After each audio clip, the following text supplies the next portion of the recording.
morning everybody. Today in this session we will be discussing about the various theories of entrepreneurship. When we talk of theories, what we actually mean by a theory? We as a students have a myth that the theory is what we write in our sentences and numerical is what we write in the digits. But there is a difference. This is not a right definition of a theory. There is a difference in what you think and what exactly we mean by theories. Theories are a well substantiated explanation acquired through the scientific method and repeatedly tested, confirmed through observation and experimentation. A theory is developed through a explanation which is based on the various tests or surveys, and surveys and analysis is being concluded on the basis of those surveys or findings. Similarly, when we talk of an entrepreneurship, there are different analyses or the surveys which have been identified as what are the reasons and what are the basis to become an entrepreneur. What makes you an entrepreneur? So we start with the first theory of sociological theory, which is related to the society. When a person becomes an entrepreneur because of the social pressures, that कुछ करना है ज़िंदगी में, सोसाइशल pressure है कि भैया आदमी है तो काम करना ही है, कुछ तो करना है, दुनिया में आए हैं तो कुछ सर्वाइव करना है. Now when you identify yourself that these are your qualities, these are your characteristics which match to be as an entrepreneur, and you have a various ideas to execute.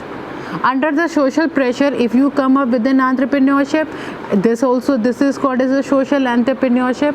Or if you come up with a solution to any problem of a society, that also contributes to a social theory of entrepreneurship.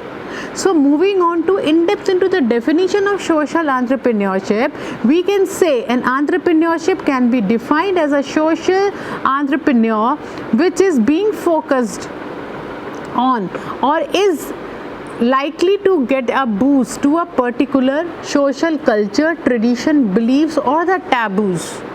That is, the entrepreneur merely performs a role as per the expectations of the society. When you as an entrepreneur bring any change in the social problems or the problems of the society, you become as a social entrepreneur.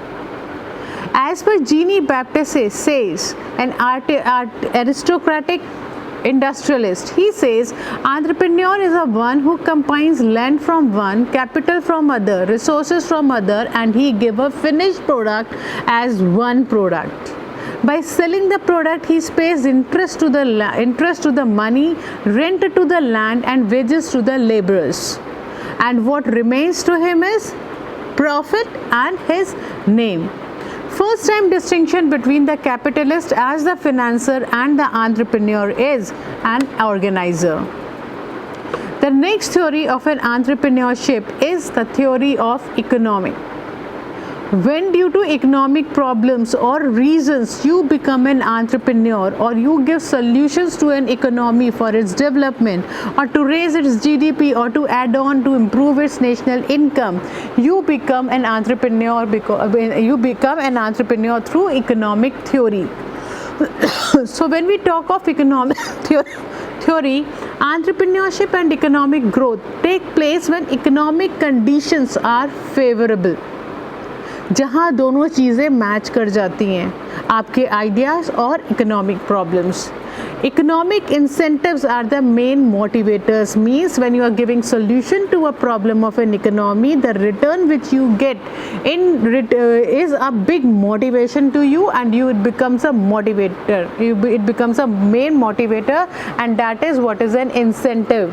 As for example, when you get a rebate in interest, when you get a financial support from the government, when you get an infrastructural support from a government, when you get a concession or a discount or something, any sort of help from the government in respect to your income tax, sale tax, infrastructure, finance, infrastructure availability, etc., that becomes a motivator to you. यार जब सब चीज़ें मुझे मिल रही हैं तो मैं क्यों ना आगे बढ़ूँ.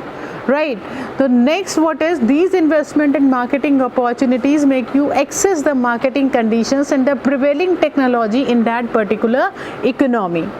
Richard Cantillon, an Irish-French economist, viewed entrepreneurs as an agent who buys factors of production at certain prices in order to combine them with the view of selling it at a certain prices in a future.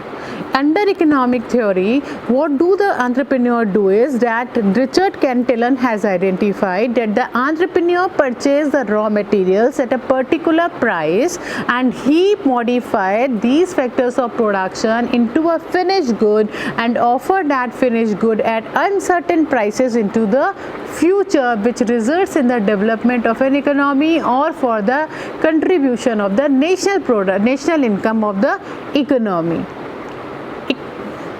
He came up with an example for an example of a farmer, as that when a farmer who pays out contractual income to the landlord and the laborers, which are certain while sell his crops, which is uncertain, an entrepreneur is who is a risk taker.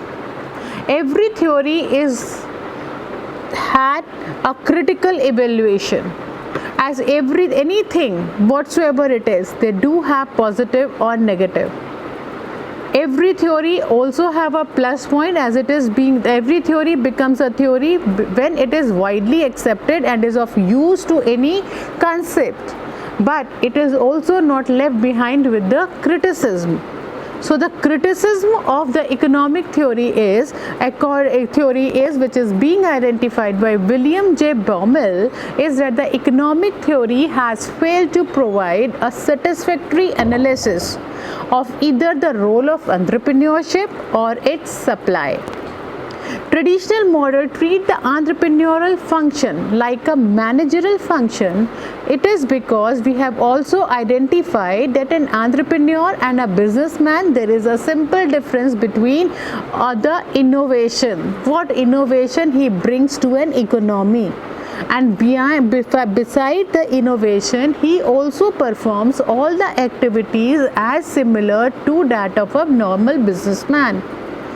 He is responsible for all operation, he is responsible for all finances, and he is responsible for the complete running and profit making of an organization. As a businessman, he is also responsible for giving an employment to a people in that particular economy. If a person is coming up with a solution to a problem which is occurring in an economy, but that solution, if it is not able to give employment to anybody in that economy, he won't be considered as an entrepreneur, because this is what is his contribution towards the economy. Economy will develop also because when there is a proper employment. You would have come up with a solution, you would have converted a raw material into a finished good. You have made the things easy. You have started a business. You have run up with the finances. But what if there is nobody associated to move further or to earn something out of it? Because the business is to make profits. When you won't be able to handle or give employment, your concept is not able to give employment to the other people, then one characteristics of this entrepreneurship is left behind, and that is being said by William J. Baumol, that an entrepreneur also has to perform the managerial function, as that what we call as a pot's crop, that he has to plan, he has to organize, coordinate with whom, with the employment he is being given in. Then only the economic theory of entrepreneurship will work out. So this was all about the two theories of economic and the social theory of entrepreneurship. The next theories which have on the basis of which the entrepreneurs come up will be discussed in the next session. So thank you very much for this session. Thank you.